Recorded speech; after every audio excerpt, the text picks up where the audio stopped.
سلام كما يتصنحو كبرات تختاتلته نلوم قدام مشيت 28 مقابيت 2026 زتدالو حدش زيناتات حيزالكم قريب اللخو مكتتالكم يعدم فلما كند ابتاتو منقس كلل تقراي نفيدرال منقس زوصو تارير مقلец زملكاتن ኤርትራ ናብ ኢስቶዋነ ከም ዝተበገሰተን ንኤርትራ ዝምልከት ሚስጥራዊ ሰነድ ኢትዮጵያ ሸሊኹ ከም ዘወፀን አቡግ ኢራን እስራኤልን አሜሪካን ጎራብታ ሃገራት ኢራን ዘለው ሓደሽቲ ምዕባለታትን ዝብሉን ካልእን ዝሕብር ዝርዝር ዜናታት ሒዝናልኩም ቀሪብና ኣለና ነቻናልና ሳብስክራይብ ብምግባር ክሳብ መወዳእታ ክትከታተሉና ብኽብሪ ንዕድመኩም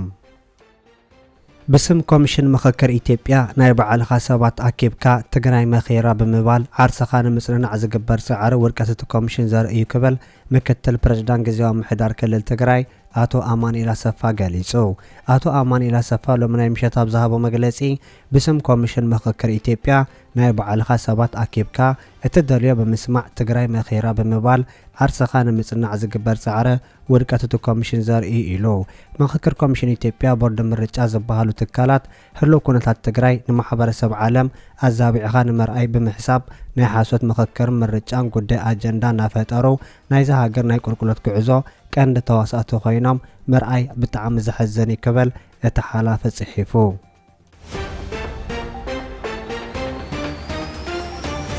ኤርትራ ናብ ኢስቶዋነ ከም ዝተበገሰት ተገሊጹ ሃገራት ጋንታ ኤርትራ ናብ ደቡብ አፍሪካ በመንቃል ናብታን ኢስቶ ሃገር ዝኾነት ኢስቶዋነ ከም ዝተበገሰት ተገሊጹ ኣብቲ አሞሮኮ ዝተኻየደ ቀዳማይ ግጥም ኤርትራ 2-0 ብዝኾነ ጽቡቕ ውጽኢት ሲኢራ ምንባራን እቲ ኣጋጣሚ ንተኸታታሊ ስፖርት ኤርትራ ዘበራበረ ምንባሩውን ናይቲ ሃገር ምንጭታት ይገልጹ ኣብቲ ግጥም ልዑል ግምት ዘይተዋሃባ ሃገራት ጋንታ ኤርትራ ንኢስቶዋነ ድሕሪ ምስዓራ بدرجة عالمون دحر عامتات أبدحان كونتات تقمد كم زلا بتوسع خفلة تخيل الله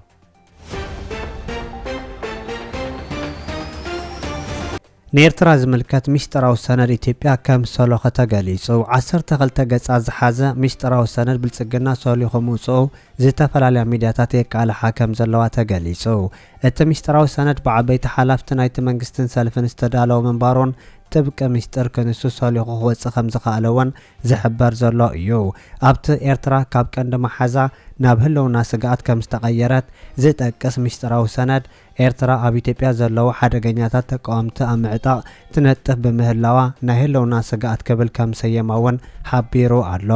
ካብቲ ካብ ላዕሎ ሰመዝታ ሃገር ከም ዝለሓኸ ዝሕበር ዘሎ ሰነድ ኤርትራ ድሕሪ ናይ ትግራይ ኩናት ቀንዲ ጸላኢት ኢትዮጵያ ኮይና ከም ዘላ ክሕብር እንከሎ ኣብ መንጎ ኢትዮጵያን ኤርትራን ወጥረ ዝውስኽውን ናይ ኢትዮጵያ ናይ ኣፍ ደገ ባሕረ ድሌት ምዃኑ ኣብቲ ሰነድ ተሓቢሩሎ ኤርትራ ኣብ ልዕሊ ፖለቲካውን ወተሃደራዊ መዋቕር ኢትዮጵያ ኣፍልጦ ከም ዘለዋ ዝሕብር እቲ ሰነድ ንናይ ኣምሓራን ትግራይን ወገናት ብምሕጋዝ ነቲ ሓባራዊ ጻልእ ዝበለቶ ናይ ብልጽግና ወገን ካብ ስልጣን ከተአለ ትሰርሕ ከም ዘላውን ኣብቲ ዝመለቐ ሰነድ ተመዝጊቡ ኣሎ ናይ ኢትዮጵያ መንግስትን ናይ ቀይሕ ባሕሪ ጉዳይ ብጥንቃቐ ክሕዞ ዝምዕድ እቲ ሰነድ ጉዳይ ኤርትራ ብደቅ እንተዘይተመርሚሩ ኤርትራ ኣብ ልዕሊ ኢትዮጵያ ዘለዋ ላዕለዋይ ኢድ ተጠቒማ ነቲ ኣብ አዲስ ኣበባ ዘሎ ስርዓት ናይ ምእላይ ተኽእሎ ክህልዋ ከም ዝኽእል ኣብቲ ሻዕብያ ዝብል ምዕራፍ 2.4 ክፋል ናይቲ ጽሑፍ ሰፊሩ ከም ዘሎ እውን ይጥቀስ ኣሎ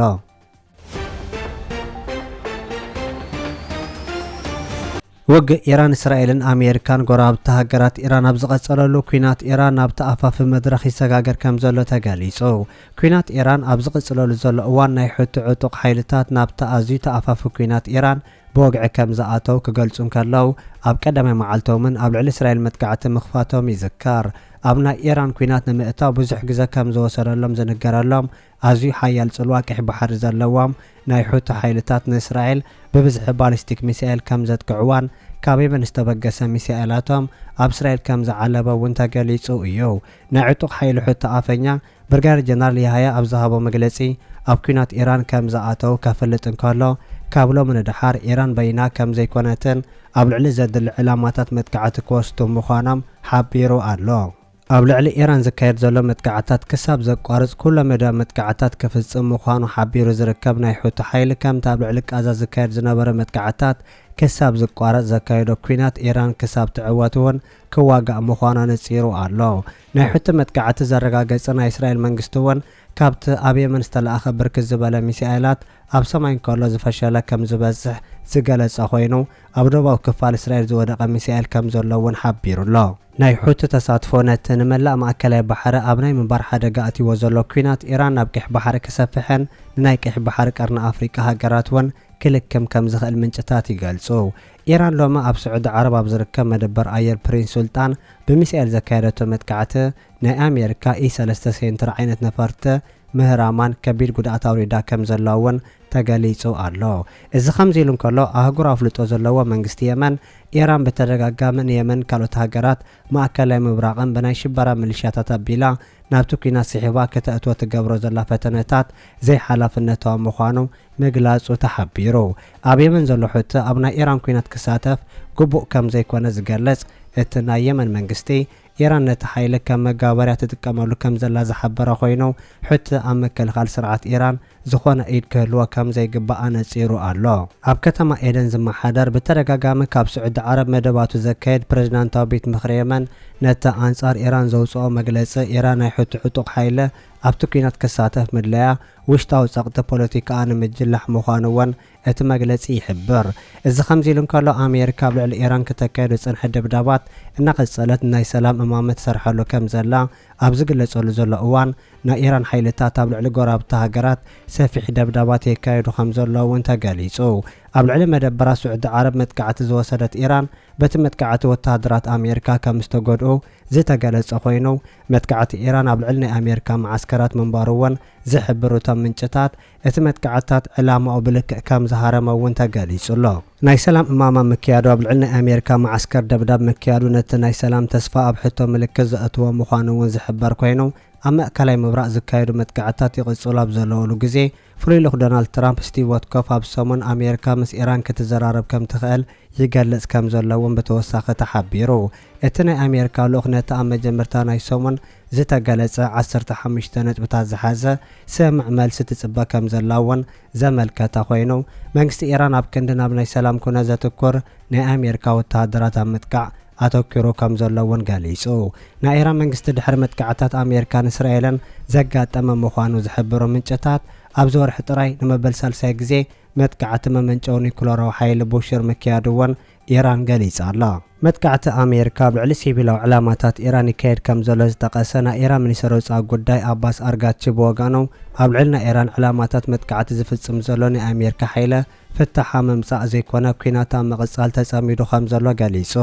ኣብ ልዕሊ መደበር ኣየር ፕሪንስ ሱልጣን ዝተኻየደ መጥቃዕቲ ኢራን ነቲ ኣብ መንጎ ኢራን ኣሜሪካን ክካየድ ዝቐነየ ሕድሕድ ምጥቃዕ ናብ ዝኸፍአ መልክዑ ዝዕረገ ምዃኑ እውን ናይቲ ከባቢ ወገናት ዝገልጹ ዘለዉ ኮይኖም ነቲ ብዓርቢ ኣብ ልዕሊ መደበር ኣየር ፕሪንስ ሱልጣን ዝተፈጸመ መጥቃዕቲ ብውሕዱ 6 ባሊስቲክ ሚሳኤላትን 29 ሰበልቦ ነፈርቲ ከም ዘጠቓለለ ምንባሩ እውን ገሊጾም ክልተ ካርድታት ሒዛ ኣብ ኩናት ኢራን ተቐርብ ከም ዘላ ዝነገራላ ዘሎ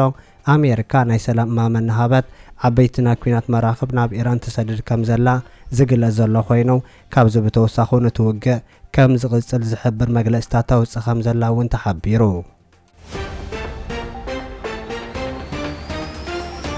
ፍሉይ ብስራት ካብ ሓበሻ ስቶር ኣብ ከተማ ኣንትወርፕን ኦፍራንድ ስትራት 35 ዝርከብ ድኳንና ሓበሻ ስቶር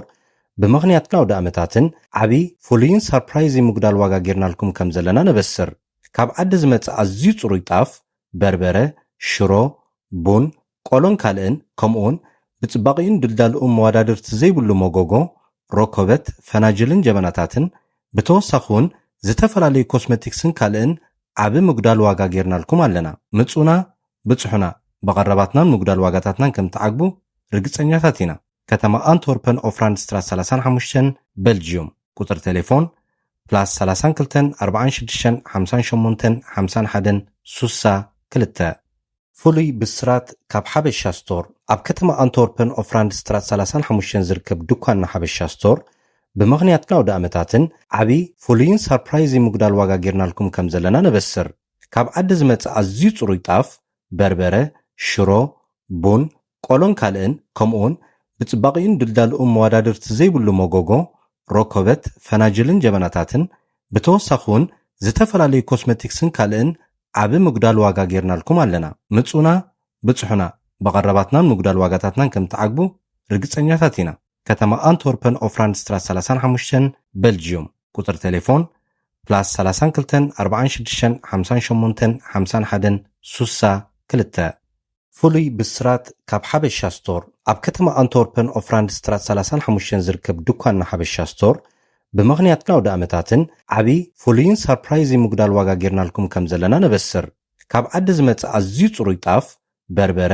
ሽሮ ቡን ቆሎን ካልእን ከምኡውን ብጽባቕን ድልዳልኡን መዋዳድርቲ ዘይብሉ መጎጎ ሮኮበት ፈናጅልን ጀበናታትን